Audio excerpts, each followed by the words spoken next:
আজ আমাদের স্কুল থেকেও স্কুল ছুটি। হঠাৎ স্যারের চাকরি ছুটি। কেউ ভাবছে চাকরি গেছে বেশ হয়েছে এবার, কেউ ভাবছে চাকরিটা নয় করবো কি যে এবার। কেউ করেছে চাকরি চুরি, কেউ নিয়েছে টাকা।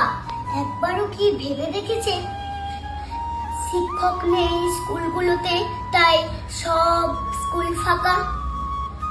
আমরা কি কোনো ভুল করেছি পড়তে এসে স্কুলে? ভাববো কিভাবে আজকে স্কুলে আছেন যে স্যার, কালকে যাবেন চলে? জড়িয়ে ধরে বললেন স্যার আসবো না আর স্কুলে। হঠাৎ স্যারের এমন কথা বুঝতে পারিনি খুলে। চারিদিকে তখন হো হো করেছে, চাকরি গেল সবার। ক্ষতিটা যে কার হলো জানি না। ডুবলো ছাত্র সমাজ, এবার ডুবলো ছাত্র সমাজ।